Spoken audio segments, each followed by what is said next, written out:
What's the worst thing you've ever done? I won't tell you that, but I'll tell you the worst thing that ever happened to me. Peter Straub, Ghost Story. Today I have a ghost story for you. No fanfare, no introduction, but I'll tell you about my most personal paranormal experience. It was September of 2021. I was on a road trip through New England.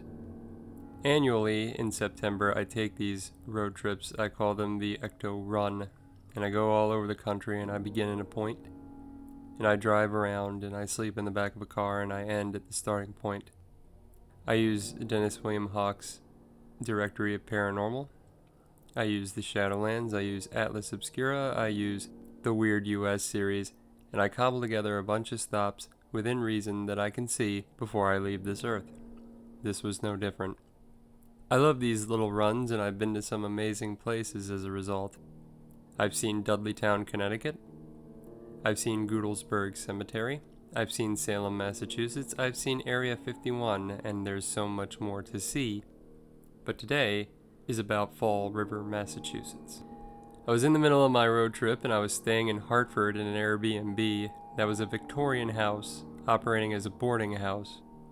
I was on the 3rd floor. There were 6 rooms, all with lodgers in them, a kitchen, and a single shared bathroom.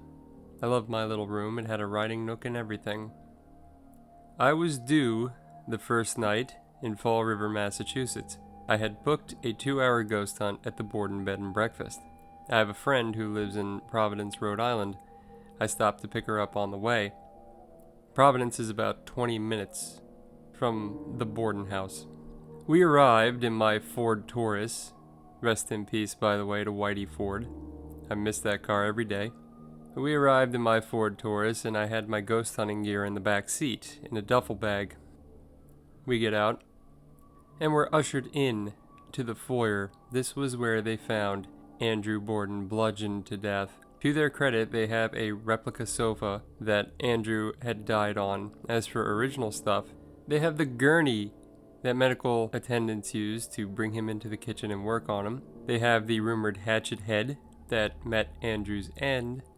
And they have the original stove that Andrew bought, a very big wood-burning affair that was actually very high-end for its time, and if Lizzie is to be believed, the only money Andrew spent on the family. We're ushered into the parlor, as I said. I'm getting out my gear. I take a look down, and something's wrong with my shorts that I was wearing. They're covered in some black, greasy substance. Me being a single 38-year-old at the time, I'm thinking to myself, well, what kind of shenanigans did I get up to without realizing it? Is there something in my back seat? Is there something on my duffel bag? What had happened? Was I playing in the woods and not realized it, etc., etc.? I point this out to Lauren. She has no idea, but I did have the wherewithal to take a photo of it. Here is that photo.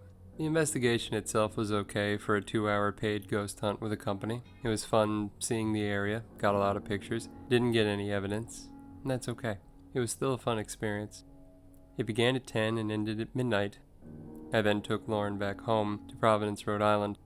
It's now 12:30 at this point, and I've got about a 90-minute drive through Connecticut back to Hartford. After dropping Lauren off, I blast non-stop across state lines, trying to keep myself awake all along the way. Luckily, the Taurus never let me down. I was half asleep, admittedly, when I arrived back in Hartford, but I parked out in front of the boarding house. And what's the first thing I've got to do when I get to Hartford? Got to use the bathroom.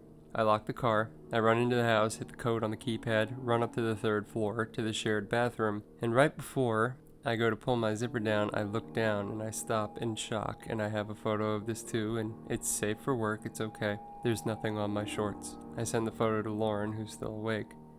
Hey, what happened to that stuff on my shorts? Oh no, I took the pants off. I made sure. It looked like I had just put them in the laundry, but I couldn't grasp it at the time. The rest of the trip was fun, of course, and I still have that pair of shorts to this day, but one thing I neglected to mention, for the sake of the art of telling a story, I mentioned earlier about the stove that Andrew had bought that was ahead of its time, but the stove actually played an integral part the day of the investigation. First off, Lizzie for whatever reason, it was never made quite clear by her, burned the dress she had been wearing prior to investigators showing up to her home. And the other thing, the hatchet head that had been used to kill Andrew, the one that had gone into his head about 11 times, authorities found it in the basement in a toolbox. No handle, but the head of the hatchet was covered in soot, as if someone had stuck it into a stove and burned it to try and get rid of it. Until again, safe travels, traveler.